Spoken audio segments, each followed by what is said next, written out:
Buenos días, compañeros. El día de hoy hablaremos acerca de dos grandes autores del conductismo, los cuales son Skinner y Stats.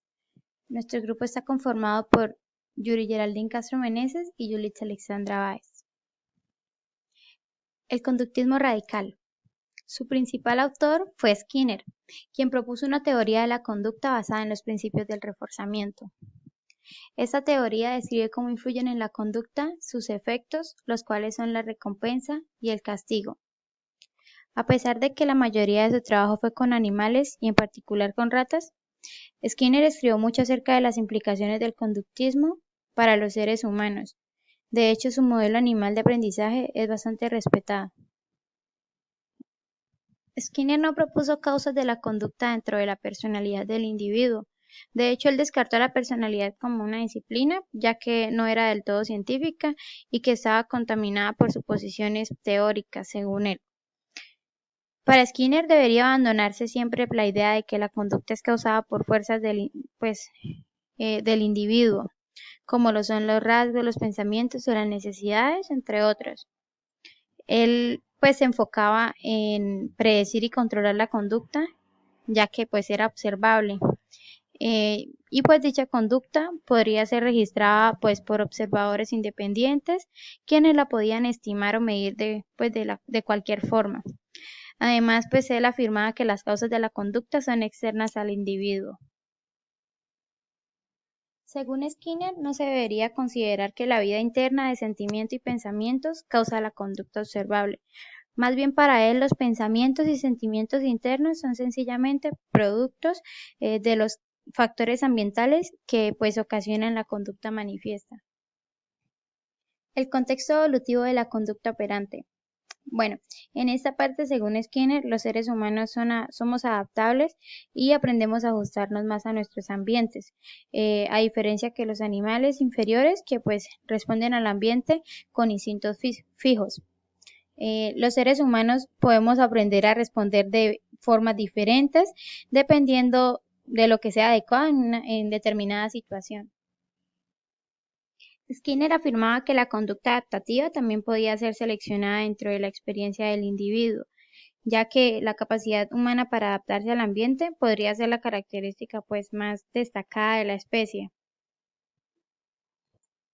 La capacidad humana para adaptarse ha sido seleccionada por el proceso evolutivo, ya que la idea básica de este es que la conducta es determinada por los resultados ambientales que son contingentes a la conducta. Skinner estudiaba animales inferiores cuyas vidas podrían ser sometidas a un control estricto. Él inventó un aparato que llegó a ser conocido como la caja de Skinner, donde proporcionaba un ambiente en el cual las respuestas operantes se podían observar con facilidad y se registraban automáticamente. Con el tiempo el aparato se le fueron incorporando más dispositivos de registro para que fuera más innovador. Cada vez que el animal experimentaba una respuesta o emitía una respuesta, por ejemplo, cuando una rata presionaba una palanca o una paloma picoteaba, la respuesta se registraba automáticamente. Estas respuestas se mostraban en un registro acumulativo, que era una gráfica, donde las respuestas iban en función del tiempo. O sea, a medida de que el tiempo iba pasando y de las respuestas emitidas, esta gráfica se iba viendo un poco más alta en un eje vertical.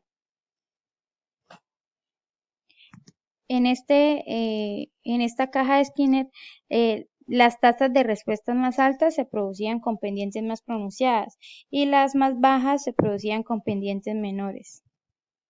Y cuando simplemente no había ninguna respuesta en absoluto por parte del animal, la pendiente permanecía plana.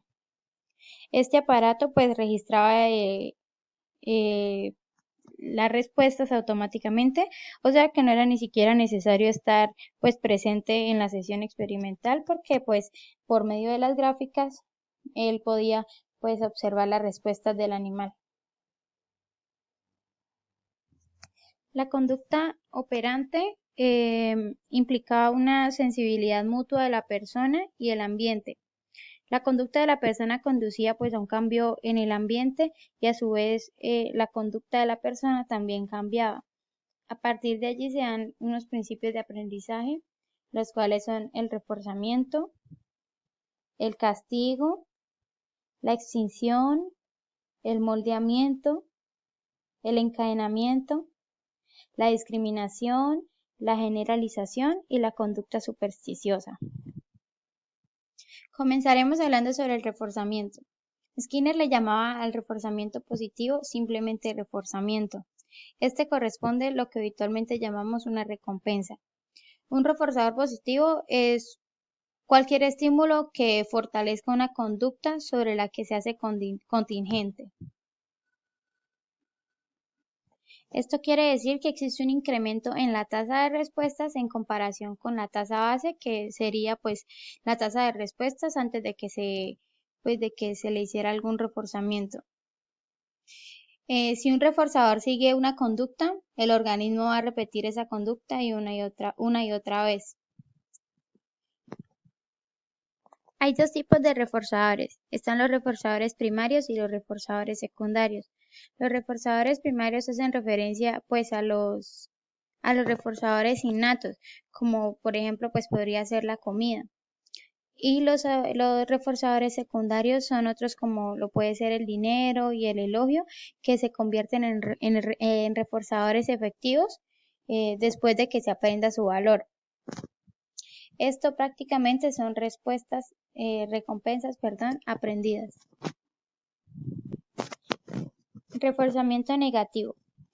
Además de buscar recompensas, la adaptación también requiere de que se eviten pues algunos estímulos dolorosos o aversivos. Un reforzador negativo puede ser cualquier estímulo cuya remoción fortalezca la conducta. El reforzador negativo pues a menudo se confunde con el castigo. Los dos son aversivos, pero tienen efectos diferentes en la conducta. Todas formas de reforzamiento positivo y negativo siempre van a incrementar la frecuencia de la respuesta, mientras que el castigo lo que va a hacer es disminuir pues su frecuencia. Ahora hablaremos sobre el castigo. Pues su efecto inmediato es reducir la frecuencia de una conducta operante.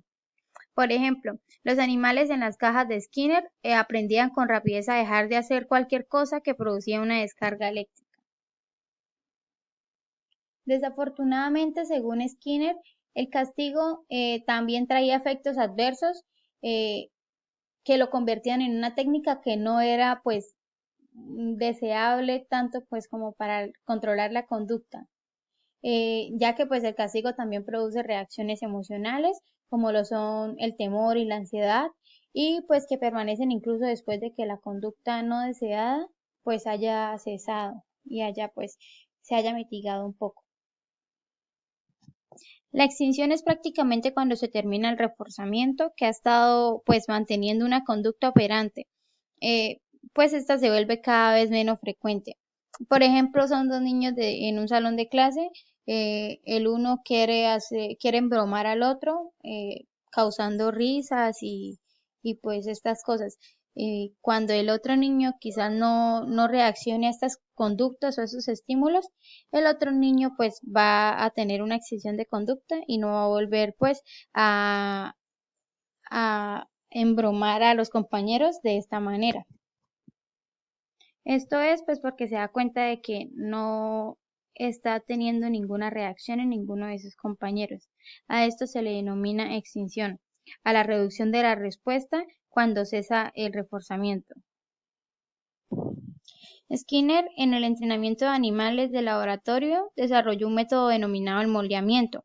Lo que implicaba era el reforzamiento de aproximaciones sucesivas a la conducta deseada. Al principio ocurría una respuesta que pues simplemente es similar a la conducta deseada, que podía pues ser de pronto un ligero levantamiento de la pata de una rata a la que se le estaba enseñando a presionar una palanca, o en la parte pues ya humana podría ser una afirmación cortés de un niño que se le está pues enseñando a hablar con respeto a los adultos. Estas respuestas pueden ser reforzadas, ya que pues a medida de sus reforzamientos va a incrementar su su respuesta. En el encadenamiento, Skinner pues describía que se presentaba cierta cadena que cuando una respuesta del organismo producía o alteraba alguna de las variables que controlaban otra respuesta, la cadena de conducta es en realidad pues una serie compleja de respuestas, ya que cada una de estas hace más probable a la próxima. Al encadenar los patrones de conducta, la gente aprendía pues una variedad de conductas adaptativas, incluida esto también está el autocontrol. La discriminación, bueno, esta quiere decir que el organismo conductual, colocando un ejemplo, de pronto ya sea un animal o una persona, aprende a comportarse de manera apropiada ante determinada situación cambiante. El organismo pues aprende a sacar ventajas de los estímulos del ambiente que señala si en esta ocasión la conducta será recompensada. A estas señales el ambiente se le llama pues estímulos discriminativos. Un ejemplo de esto es que un motociclista no va a conducir a alta velocidad cuando ve una patrulla cerca, a cuando no la ven. Es prácticamente responder a los estímulos, un aspecto esencial de la conducta adaptativa. De hecho, pues muchos teóricos describen estas conductas como fortalezas del yo o afrontamientos del ambiente, pero Skinner y la teoría del aprendizaje la describe como un aprendizaje discriminativo. En la generalización, la respuesta no se limita por completo a los estímulos discriminativos. En la generalización, la respuesta no se limita por completo a los estímulos discriminativos presentes durante el entrenamiento, ya que pues los estímulos similares al estímulo discriminativo también van a producir respuestas. Un ejemplo de esto es un perro entrenado a hablar cuando su amo le dice habla. Probablemente ladrará también cuando su amo diga tabla. A este proceso se le denomina la generalización del estímulo o pues generalización, ya que entre más se parezca el estímulo al estímulo discriminativo que está presente durante el condicionamiento, más probable va a ser que ocurra la conducta. Los estudios de Skinner de lo que él denominó conducta supersticiosa dejan claro que los principios del conductismo se aplican incluso en ausencia de un experimentador que planifique y que controle estas respuestas. En los programas de reforzamiento se distinguen dos, el reforzamiento continuo y el reforzamiento parcial. En el reforzamiento continuo se dice que las respuestas que siempre producen reforzamiento están bajo un programa de reforzamiento continuo. O sea, los programas de reforzamiento continuo reproducen un aprendizaje más rápido, siempre que el reforzamiento siga su respuesta pues de manera inmediata.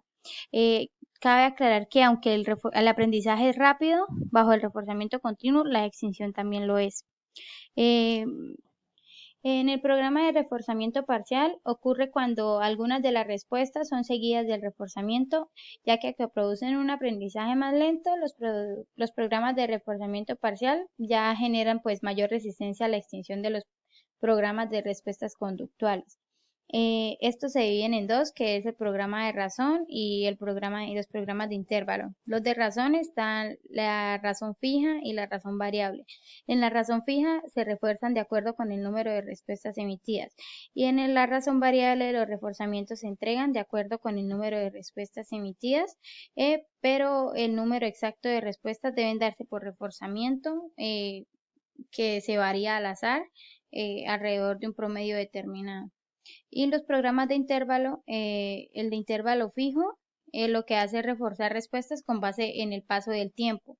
Y en los programas de intervalo variable, lo que hace es reforzar pues de acuerdo con intervalos de tiempo que cambian de un reforzamiento a otro. En las técnicas conductuales se distinguen dos, que es la terapia y la educación. En la terapia, pues lo que se busca es ofrecer un tratamiento eficaz para una variedad de problemas. Estas pues se dividen en dos, que es la modificación de conducta y la economía de fichas. En la modificación de conducta lo que se busca es por medio de principios de aprendizaje cambiar la conducta. Y en la economía de fichas recompensar la conducta por medio de reforzadores positivos. En la educación, Skinner desarrolló una máquina de enseñanza que lo que busca es incrementar y proporcionar el reforzamiento en el aprendizaje.